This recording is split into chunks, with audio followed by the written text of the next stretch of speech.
This morning, we're continuing in our series, Searching for Happiness. And we're going to talk a little bit about instant gratification.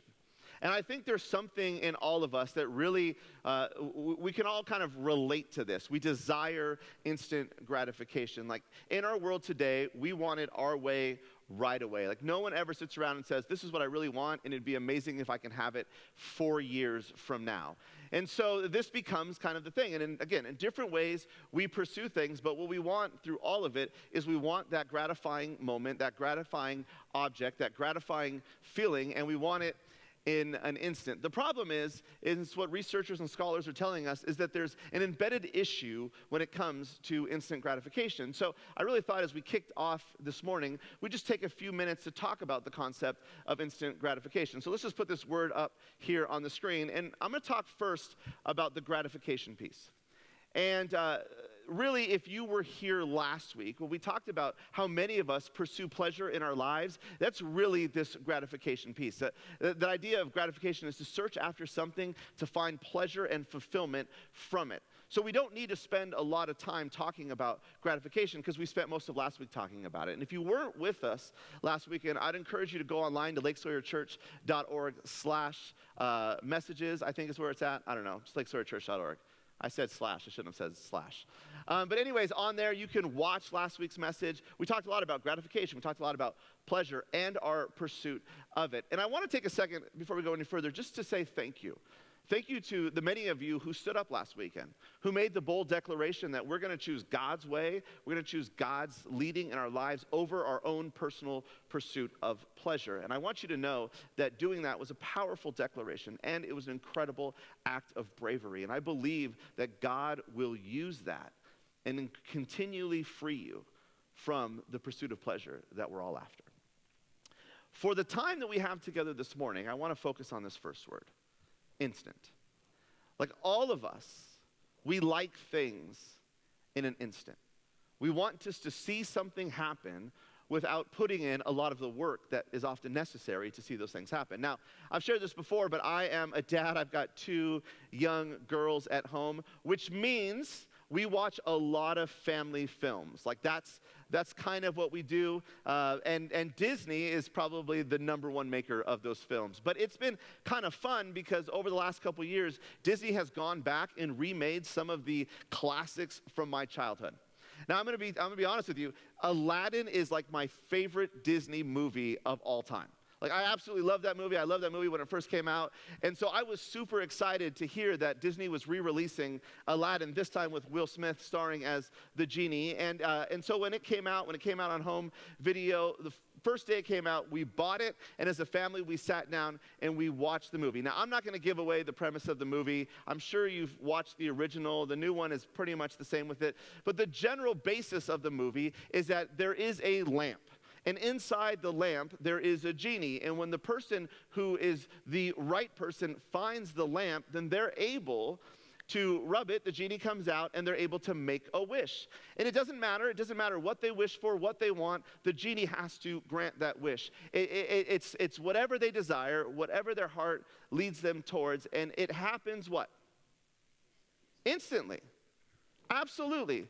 He says, I want to be the king of Agrabah. And sure enough, in an instant, it happens. There's no work that's involved. There's no planning. There's no prep. In a moment, all of their dreams come true. All of the gratification that they were seeking after and the pleasure they were seeking after happens in an instant. Maybe another way to look at it is this. How many guys remember these things? That right there is the first widely commercial available TV dinner from Swanson. In 1950, the Swanson Company came out really with these concepts of microwavable TV dinners. And it was amazing because now you could like get what you wanted to get, eat what you wanted to eat, and you didn't have to plan, you didn't have to prep for it. You could just come home, pop this thing in the microwave, and there enough, like you would have the amazing TV dinner. Now, oh.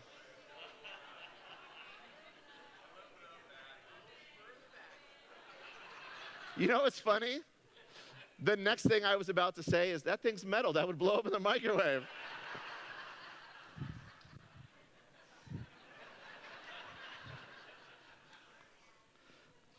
Forget the microwave. Here's what I want to know.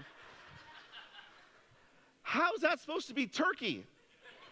That looks like a badly portioned slice of pizza. Like someone left cheese off the thing. But here's the reality.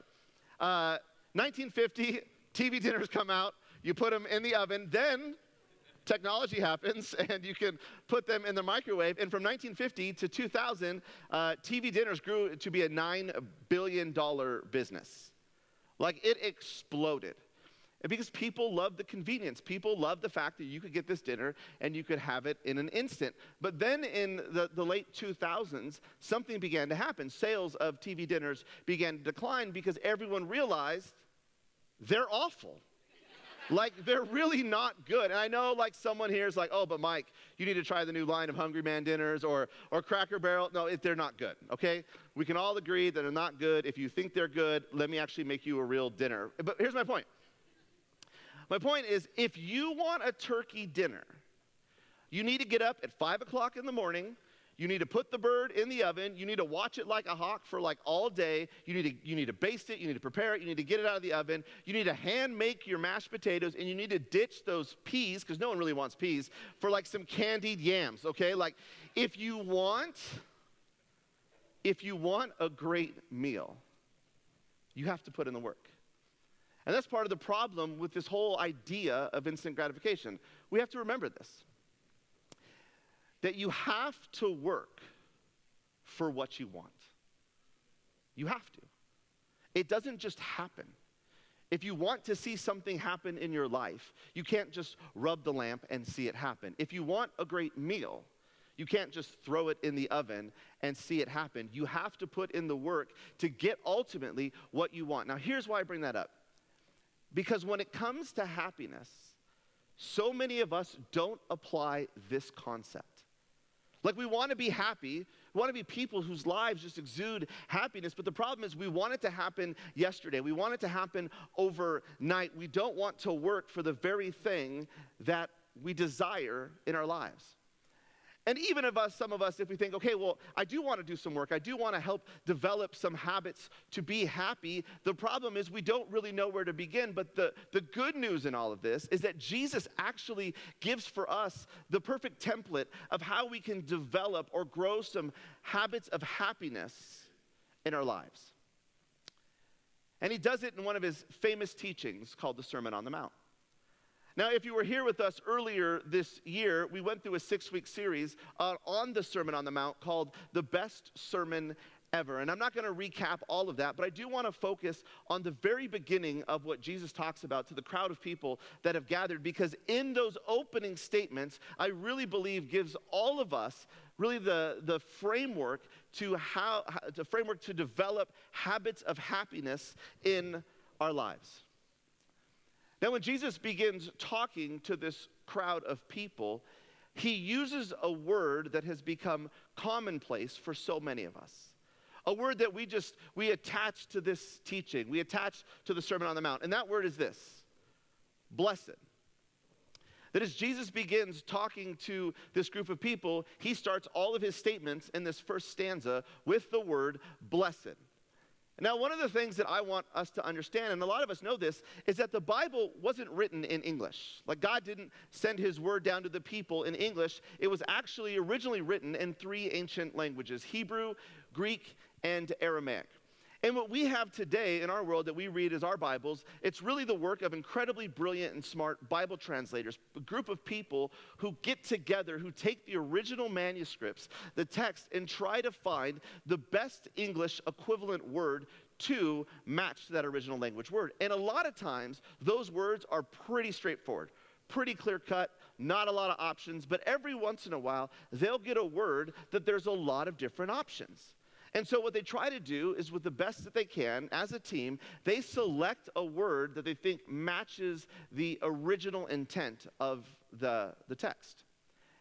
And then from that, it gets passed down through the generations. And that word becomes a part of how we even understand and approach the text. Now, this word, blessed, is one of those words. Now, the original word in Greek is the word makarios. And when the Bible translators got together, they thought, okay, well, given what we understand in the context, we think the best word to choose here is the word blessed. But as we've progressed and as our language is adapted, more and more people are starting to think, okay, well, what is the original intent that they had with this idea of blessed? And one of the words that comes out in it is the word fortunate. Like blessings is fortunate. These are fortunate things that happen to people. But the other word that has really started to grow in popularity is the word happy. That a great translation for the word makarios is the word happy. And I tell you that because what I want you to see, even as we walk through this, is really what Jesus is doing is he's framing a picture of what happiness looks like. These are the attributes that he wants his people to live out. He wants these people to develop so that they could experience the fullness and the happiness of life. And when Jesus begins teaching through some of these habits, they are completely countercultural. They were countercultural back then, but they're even countercultural in our world today. As the text opens up, we're told that Jesus sits down, and which was a very common posture for teachers in his time. And he would sit down, and the crowds gathered around him, and Jesus began to teach. And when we read through these, we're going to read through them through a new translation that's come out in the last couple years called the Common English Bible. And I'm picking this translation particularly because I want us to be reminded that Jesus is talking about happiness. This is what we read beginning in chapter 5 in verse 3. Happy are people who are hopeless because the kingdom of God, the kingdom of heaven, is theirs. Now again, I said it was countercultural.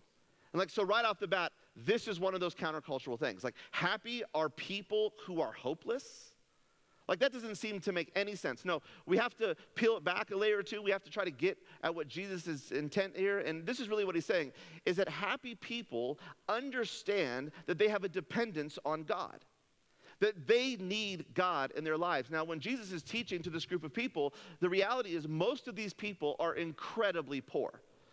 They don't have a lot at their disposal. They don't have a lot that they get to experience in life. And so many of them, this really relates because they know without God, they're completely just done in their lives. They're sunk. There's nothing to hope for. So for them, it's a lot easier for them to be dependent on God than it is for a lot of us in our world today because we live in a society, in a world of abundance.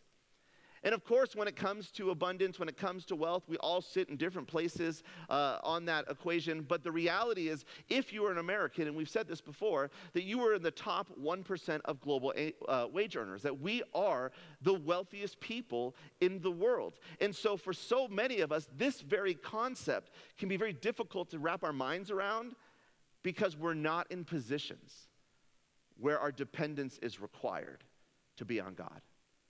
That we've become really, really good at depending on ourselves. But what Jesus is saying, he says, look, happy people are people who are hopeless, who realize that apart from him, they have nothing. He continues, next verse. Happy are people who grieve because they will be made glad. Jesus says, happy are the people who understand that there's an emotional side to this human experience, that they don't run from the difficulty, from the pain, from the struggles that they have in their life. And I gotta be honest, this is one of those things that I really wrestle with. Because I think partly being a guy, we're raised in this world to be told, hey, you're a man, you don't have feelings, you just suck it up, you deal with life, and you just move on. And the problem with that is it completely separates us from our emotional experience. It separates us from grief. We can't tap into some of the pain and the struggle in our lives because we've been told our whole lives that as men, we're not allowed to. But here's what I would say. Just because we have been told this is right, doesn't make it right. That what happy people understand is that there is an emotional side to their experience that they cannot avoid. That they don't try to run from their emotions, they don't try to bottle up and bury their emotions, that they lean into and wrestle with what they're feeling because at the end, gladness will be found in it. Jesus continues. He says, happy are people who are humble, because they will inherit the earth. Jesus says, you want to know what one of the habits of happiness is? It's humility. Humble people realize that the world does not revolve around them. They realize that they're not the center of everyone's attention. Like arrogant and self-centered people, they don't understand this. And often, they are the people who are constantly searching, but never seeming to find happiness. Humility is an absolutely key habit to develop happiness in your life. The next thing Jesus says is this. He says, happy are people who are hungry and thirst for righteousness. They thirst after what is right, because they will be fed until they are full. The word righteousness here is this idea of right living. That when you see righteousness in the Bible, it's that you are living in accordance with what God calls each and every one of us to live out in our lives. So God says, if you want to be happy, then you align your life with the teachings of God, with the life of Jesus, because in that you find peace with him. That you find fulfillment in your life. That happiness is tied to our righteousness, to doing what God has called us to do. He continues, he says, happier people who show mercy, because they will receive mercy. What happy people understand is that they need to be relationally generous. That people in their lives will wound them. That someone will say something or do something that will hurt you deeply. And happy people understand that it's in those times that the answer isn't to run away. The answer isn't to retreat, but it's to pursue. It's to find a way to make that relationship whole. It's to find a way in a space to extend mercy to someone else.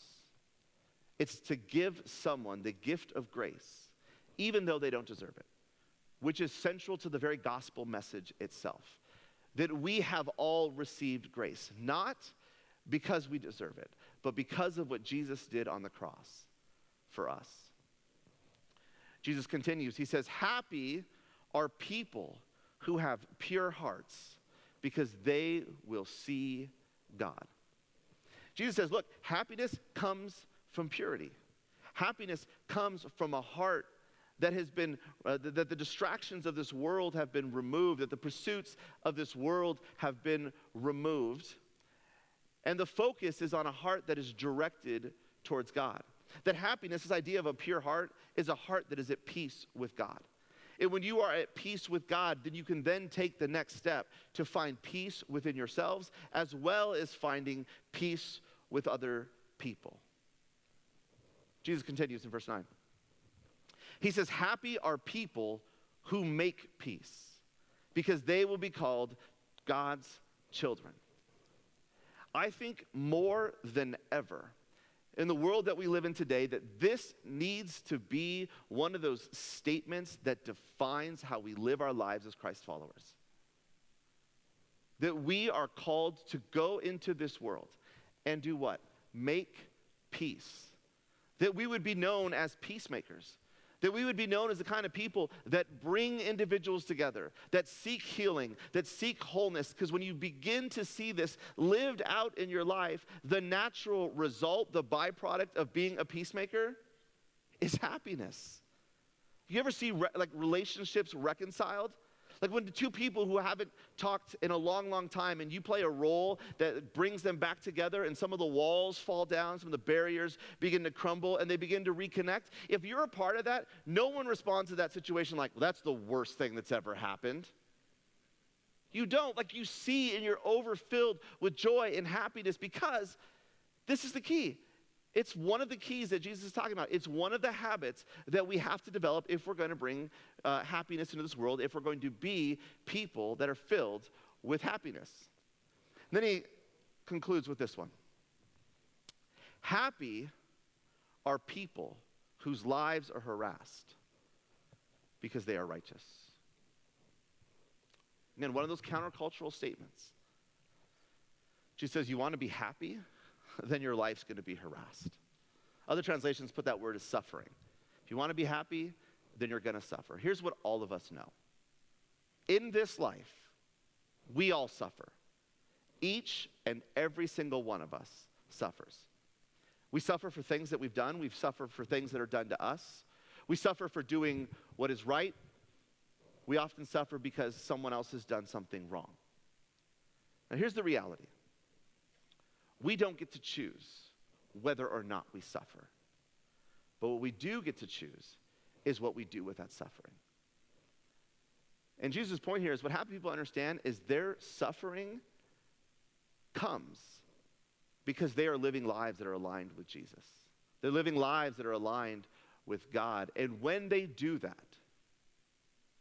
they will experience a joy and a fulfillment that they couldn't experience in any other way. Jesus begins his Sermon on the Mount with these habits of happiness. And before we go any further, I just want to take a second just to recap them, because I know I went really quickly and some of you guys are note takers and you didn't get to write it all down. So I'm going to put it back up here for you. Maybe if you have your camera, you can take a picture of this if you want to walk away and have these just bite-sized chunks that you can remember. But here's what I would say before I go back through this list is there is a temptation in all of us to check things off a to-do list. In week 2 of the series, we talked about the role that religion plays in getting in the way of our happiness.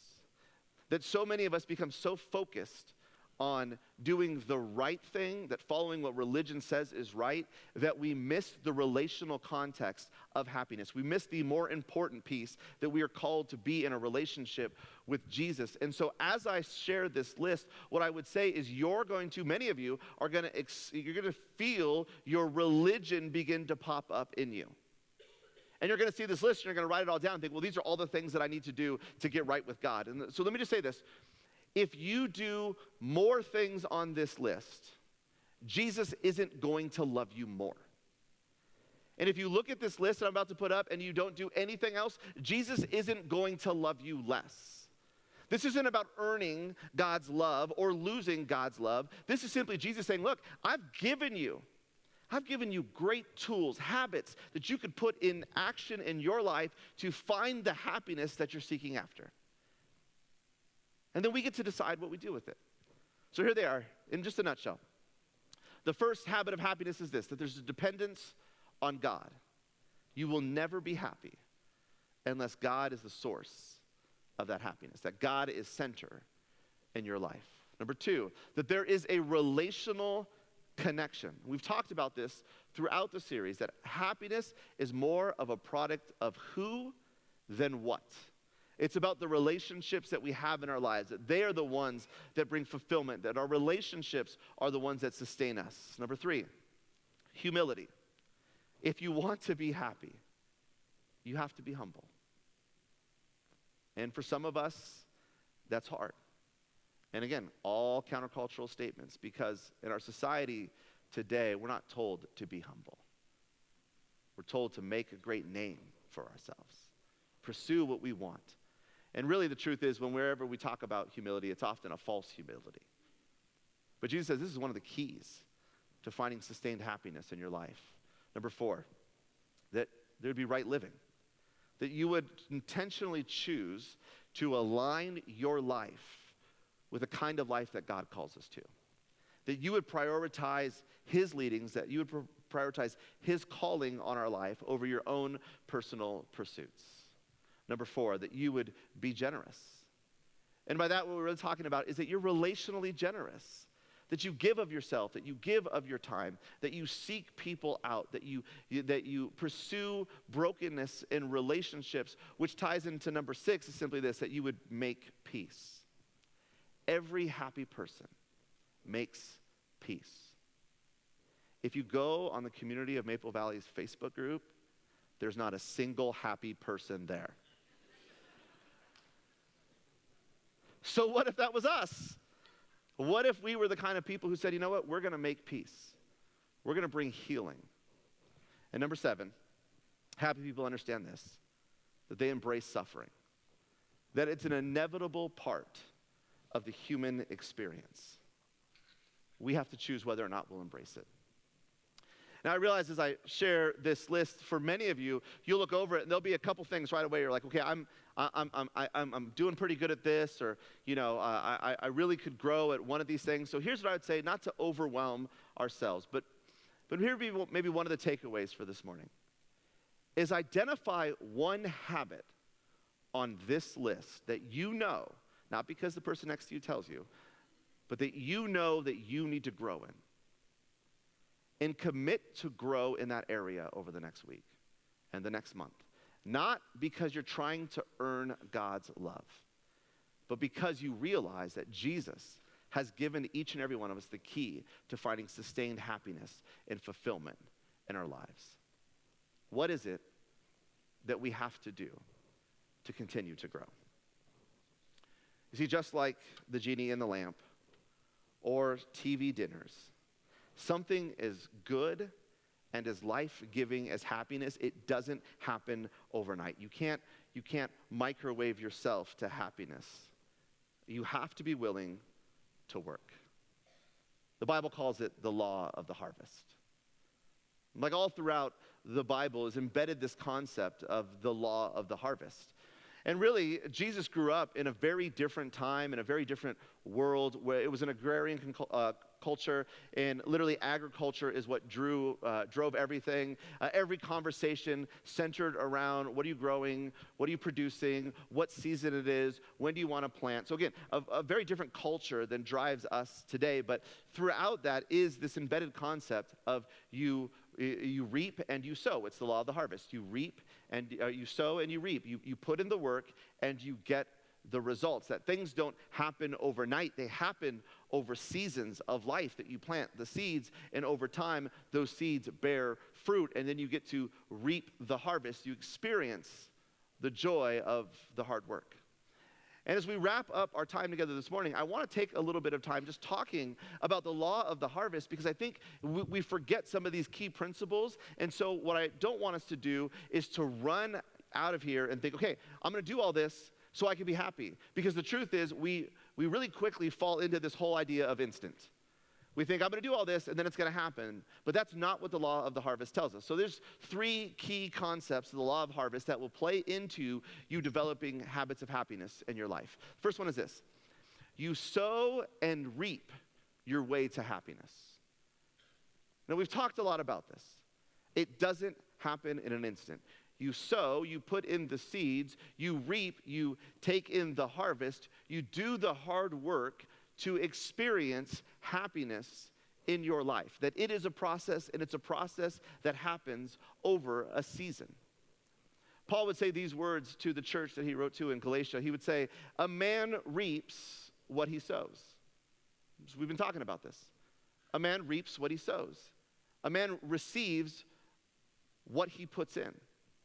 And he continues. He says, whoever sows to please their flesh, from the flesh will reap destruction. If you pursue pleasure, you will reap destruction. Whoever sows to please the Spirit, from the Spirit will reap eternal life.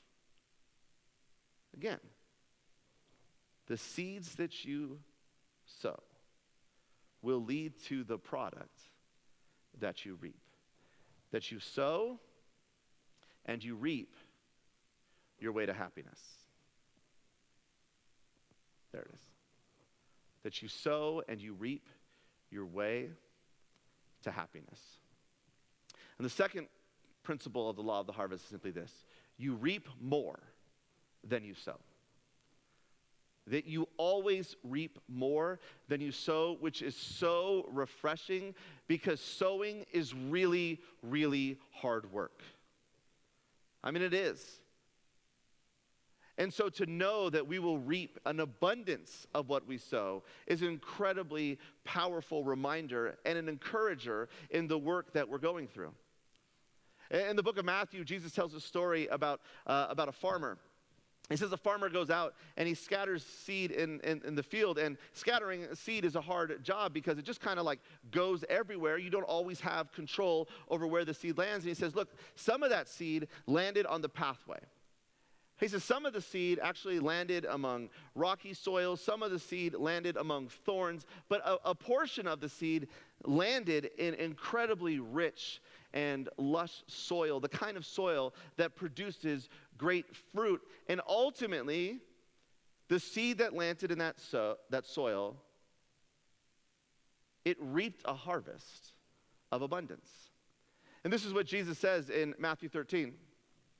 He says, the seed falling on the good soil refers to someone who hears the word and understands it. Now, Jesus says, this kind of person is someone who not just hears the words of God, just not only is someone who just hears about the kingdom life that Jesus calls us to, it's someone who begins to understand it. And embedded in this understanding, this idea of understanding, is that this person would begin to live it out, that there's action that comes from understanding. And so what does Jesus say is going to happen to this person? That this is the one who produces a crop yielding 160 or 30 times what was sown. Jesus' point, that you reap more than you sow. That you reap more than you sow. Which brings us to the third concept. This is probably the most difficult concept for many of us. It's what we struggle with. It's what we spent most of our time talking about. And it's simply this, that you reap later than you sow. That this kind of change, it doesn't happen in a moment. It doesn't happen instantly. It doesn't even happen overnight. That what we want to see take place in our life, it will happen over time.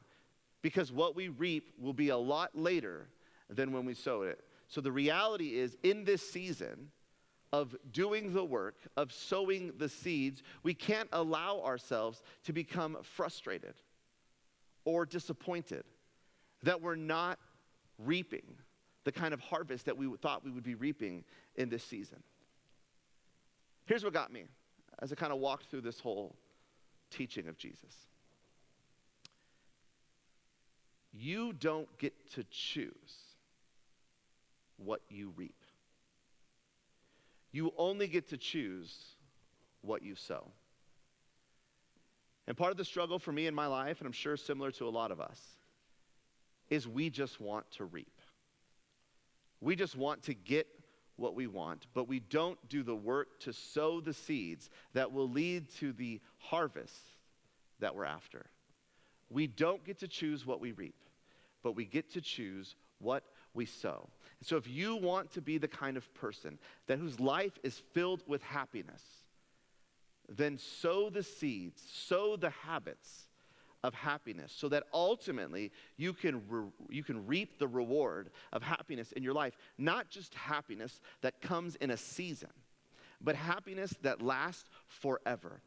And after all, isn't that what each and every one of us wants in our lives? And it's possible if we do the sowing and we let God do the reaping. Let's pray. God, I thank you so much for the time that we have together. I thank you for your word. I thank you for the reminder that change doesn't happen instantaneously. It is a process, that it is something that we need to work on in our lives. So God, I pray that we would choose to sow the seeds of happiness. We'd sow those habits. And God, on the back end, we'd be able to experience the fullness of what happiness can bring in our lives. God, happiness that comes from being at peace with you, peace within ourselves, and peace with others. It's in Jesus' name that we pray. Amen.